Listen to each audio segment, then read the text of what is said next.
Welcome to my podcast. I'm the Laughing Philosopher. Life is complicated. You are complicated. Everything seems to have been figured out, except how to live a happy life guided by wisdom and reason. What does it mean to be a good person? What is love? Who am I before I was told who I am? Why haven't I found myself yet? Why do I have regrets? Is this a just world? Almost from the moment of birth, we've been told how to behave, how to fit in, and how to fulfill other people's expectations.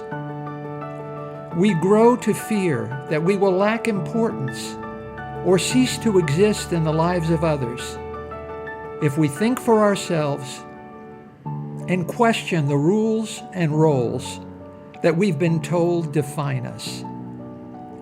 Only when wisdom and reason removes this illusion can we live authentically in the world around us and become our real selves. Episode number 14. What would Jesus really do? And what does Jesus really think? Should modern life consist of freedom without conformity, or conformity without freedom? Jesus preferred freedom with the risk of disorder rather than conformity without freedom. Jesus liked to think deeply about things, to make up his own mind, and to decide for himself, even though he knew that this angered the wealthy and powerful and made him unpopular even in his own family and among his own people. Nevertheless, I'm told that if I'm the same kind of person as Jesus, one who thinks and reasons for myself, and I choose to ignore the Bible as a book of instructions, then I'm told Jesus will condemn me to eternal punishment in a place called hell, even though I'm doing the same thing he was crucified for. I'm told Jesus is coming back, and next time around, Jesus will be the one bringing the hammer and nails. Is this really what Jesus will do? As a child, do you remember how your mother made you kiss your grandmother? Kiss your grandma and say thank you. Kiss your grandma and say happy birthday. This really isn't love. This is coercion. Kiss your Savior and say, please forgive me, or else. Real love is not coerced and compelled. Is this really the kind of love Jesus prefers? It's easier to believe and to do as you're told than to think for yourself. And it's safe, too.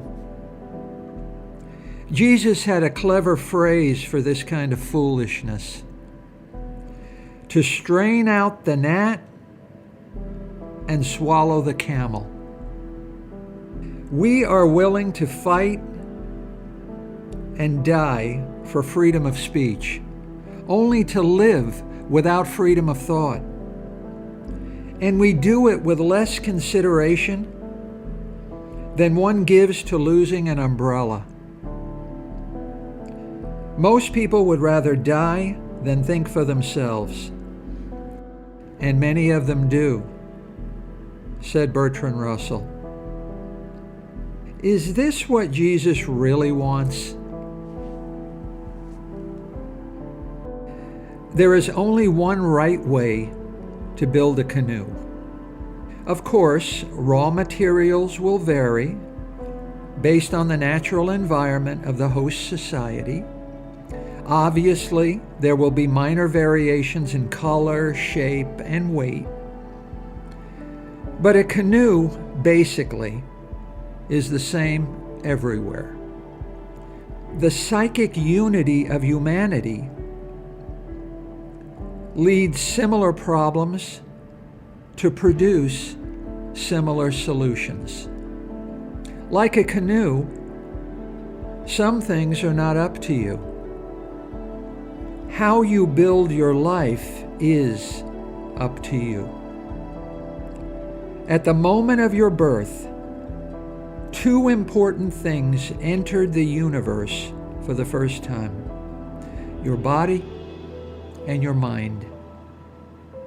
There have been billions of faces in the world, but no other face is identical to your face. There have been billions of minds in the world, but no other mind possesses all of your thoughts and ideas, all of your feelings and emotions, and all of your dreams and experiences. No other mind can ever know or understand what it's like to be you, and to think and feel as you do. Only you will ever know what it's like to think and feel and be like you. What you think, how you feel, and how you act are up to you. What you do with body and mind is up to you. And I'm pretty sure you'll remember to take them with you when you leave this world. That's what it means to be an individual. And your life ought to be as individual and extraordinary as you are. You are not a canoe. There are 100 right ways of living, but only one wrong way. Your life is up to you. A life of conformity without individuality, a life of rule following and role playing, a life of doing as you're told is half a life. Watch a clock as the seconds tick by. What do you see? Every second is just like the one before it. Empty, devoid of feeling and meaning. Nothing special happened to distinguish it from every other second. It's as if it never happened at all. Is this really how Jesus lived? Fill every moment with purpose.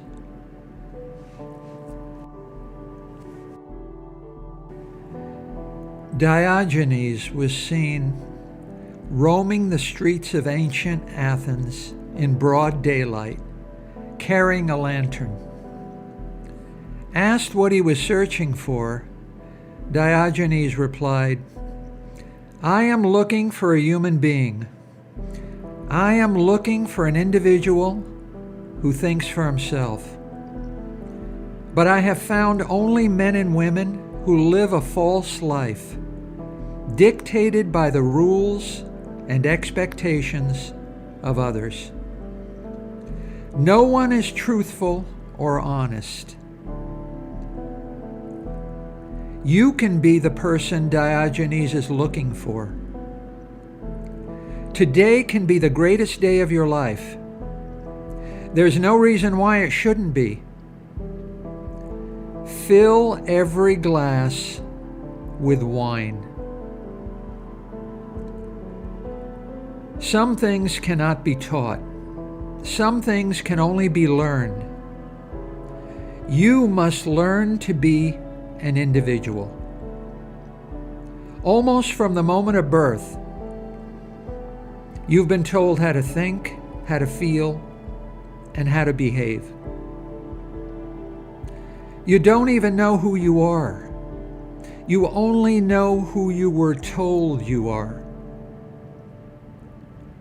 Do you ever wonder who you are before you were told who you are? It's never too late to be free, to think for yourself, to be the individual you are, and to have the life you were born to live. Conformity is safe. An unthinking, unreasoning mind is safe. An automobile in a garage is safe. But that's not what cars are made for. And that's not what your mind was born for. Your life is in your hands. The ball is in your hands. Take the shot.